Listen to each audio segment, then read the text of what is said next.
What's up, guys? Lance the Obscure Movie Guy coming to you once again, and the world continues to lose its ever-loving mind. People never cease to amaze me, and they just love being pissed off about dumb shit. It's unbelievable. It's Dr. Seuss's birthday today, and people are all bent out of shape because 6 of his books have racial undertones, and they're going to take them off the market because they're racist. Dr. Seuss, racist. Dr. Seuss may have been racially biased. I didn't know the man. I never read any of his books. I've read his books, but I never got the impression that any of them were racist. And even the ones that are being taken off of the market, I do remember reading as a kid and not thinking, oh, that's a racist thing to say. Just didn't compute, in my head. And I think it's stupid, but that's people. People are stupid. Mr. Potato Head's no longer a mister. That's really dumb, because at the end of the day, he's a fucking potato. But it's just a toy, man. People love to get mad about dumb shit. So, me being the obscure movie guy, I do get mad about some dumb shit in TV shows and movies. And the number one thing that pisses me off, dream sequence. Something that completely ruins a show, a season, a movie, hands down, a dream sequence will crush it. And I'm not talking about ones that, like, in the middle of an episode on, of 2.5 Men or something like that, where Charlie comes to, no, it's just a dream. He's having a bad dream about something stupid. Nah, I'm talking about some Roseanne bullshit that at the end of season 9, turns out that season 9 was just a dream. Everything in the dream. They didn't win the lottery. Dan, wasn't cheating on Roseanne. He died of a heart attack at the end of season 8. And all of that fucking went away on season 10 when they brought the stupid show back to begin with. And then they canceled her for saying something that wasn't even that racist to begin with. Y'all people make me crazy. What a waste of time. People put time and energy into watching a show like that, and you're going to wipe out a whole season. A whole season. You know what the worst culprit was? Dallas. Season 9 of Dallas. Oh, man. Dallas was a great show. That thing ran for like 14 seasons. 350 plus episodes. Everybody loves Larry Hagman. J.R. Ewing. Who shot JR? That was like one of the biggest polarizing things in the 80s. And you know what they did in season 9? Bobby dies. You know what happened in season 9? It's all a dream. The whole freaking season was a dream. People invested their time into that show week after week. I can still see Dallas scrolling across the screen during the freaking opening credits with the freaking screenshots of the city. People invested their time into that week after week, and on season 9, and that dumb woman's going to wake up and be like, oh, it was just a dream because Bobby's taking a shower. The whole season was a dream. The whole season. The whole season! It's insane! Drives me nuts. Repo Men. Forrest Whittaker, Jude Law. Almost a good movie. Almost a good movie. It was actually based off of a book. I think it was called the Repossession Mambo. And good premise. Good premise. So in the near future, I think 2025 actually is when the movie takes place. Jude Law, Forrest Whitaker play repo men that repo people's organs. So in the future, when you need a liver transplant or a heart transplant and they can't find a donor, you can get artificial ones, and then you can pay out the wazoo for them. Liev Schrieber plays the CEO or the president of this diabolical corporation that will sell you, a heart or whatever, and it costs so much money, you're almost guaranteed to go into debt. And then when you get in too much debt, what do? They send the repo men, and they will literally retake the organ. It doesn't matter if it's going to kill you, he's going to take your heart. And it's actually a pretty good movie. Up until the end, when they freaking ruin it all. Jude Law plays Remy. Dude, he ends up getting called out trying to repo some dude's body part, gets shot in the chest or whatever, and he needs to get his own heart. So now he's got a heart. And he can't work.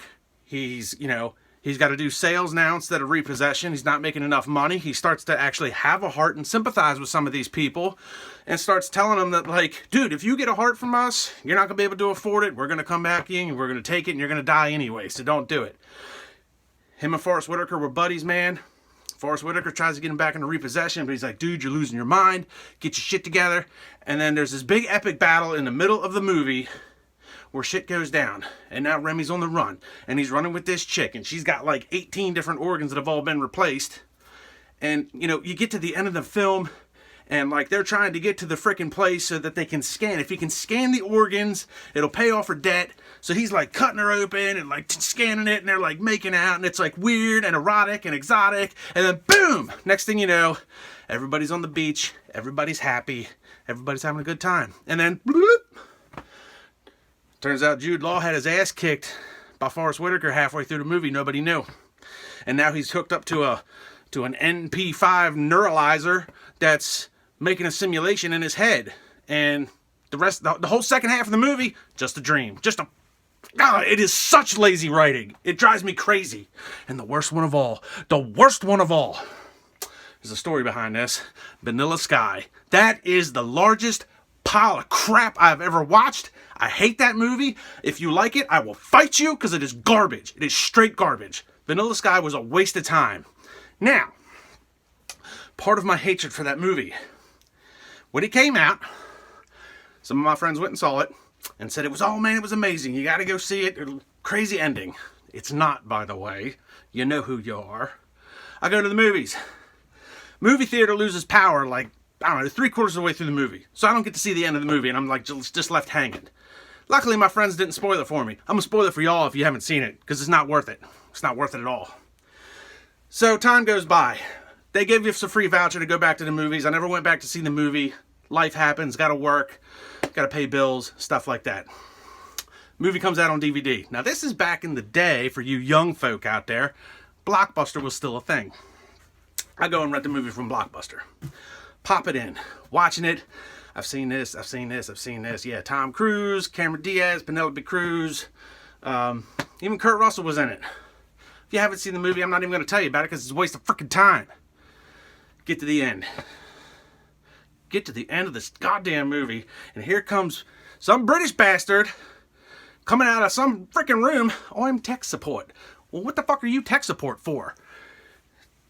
So this asshole, Tom Cruise, is so goddamn vain. He was in a car accident, messed up his face, right? He was so vain that he wanted to be put into a medically induced coma until technology could catch up and they could fix his face. 150 years into the future, the whole time he's been in a lucid dream. A lucid freaking dream. That was the big reveal. A fucking dream. Are you serious right now? Come on. It is the laziest writing known to man. Laziest. Seth MacFarlane called Hollywood out on it. Season 6, episode 4 and 5. Stewie kills Lois.